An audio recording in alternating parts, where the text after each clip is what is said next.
Hi friends, welcome to Kiruthika designs.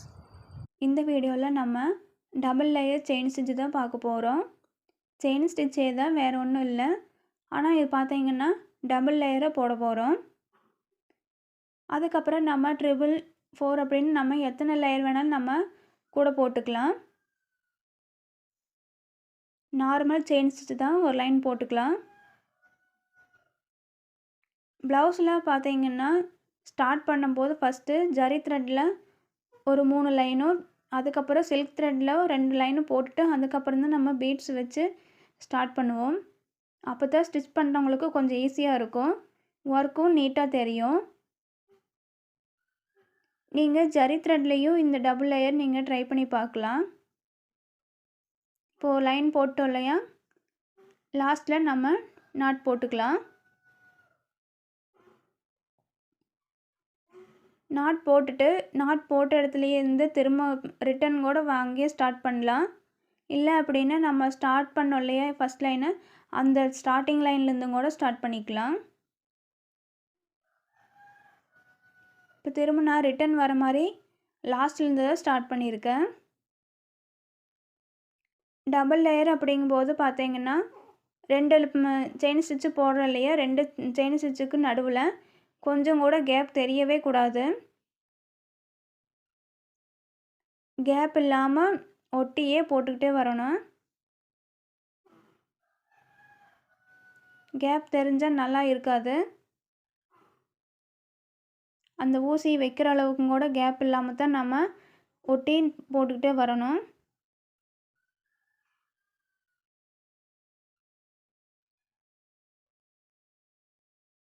அவ்வளோதான், நம்மளுக்கு வேணுங்க லைனில் நம்ம முடித்த உடனே அங்கேயே நம்ம நாட் பண்ணிக்கலாம். சில்க் த்ரெட்டு அப்படின்னாவே நம்ம டபுள் த்ரெட்டு தான் எடுப்போம். அப்போ நாட் போடும்போதும் டபுள் த்ரெட்டு வச்சு தான் நாட் போடுவோம். நாட் கரெக்டாக விழுந்திருக்கான்னு செக் பண்ணிக்கோங்க, நல்லா இழுத்து பார்த்துக்கோங்க.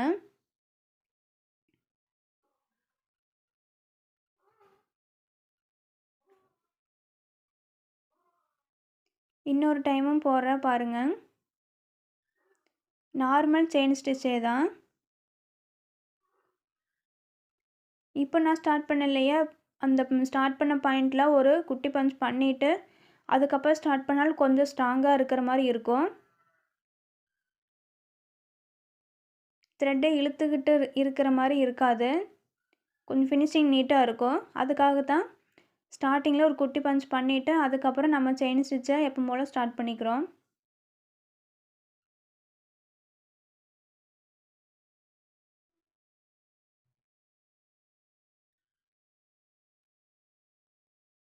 இப்போ இந்த இடத்துல நம்ம நாட் பண்ணிவிட்டு அதுக்கப்புறமா அடுத்த லைனை ஸ்டார்ட் பண்ணலாம்.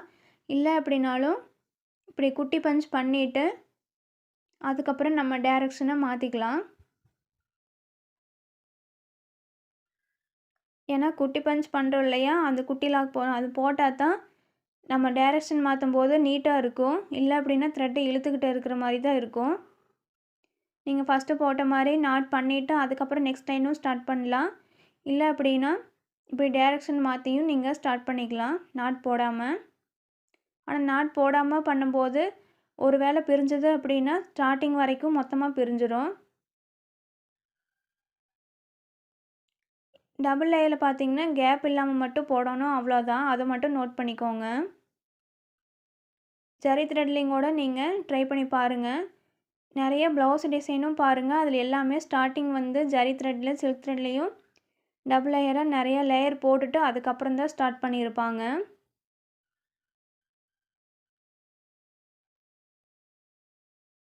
இப்படி நாட்டை நம்ம கிளாத்து கீழே எடுத்து விட்டோன்னா எந்த இடத்துல ஸ்டார்ட் பண்ணியிருக்கோம் முடிச்சிருக்கோன்னு மற்றவங்களுக்கு தெரியாது, நீட் ஃபினிஷிங் கொடுக்கும். நீங்களும் சின்ன சின்ன பிக்சர் எடுத்து இப்படி டபுள் லேயர் செயின் ஸ்டிச்சை கேப் இல்லாமல் போட்டு பாருங்கள்.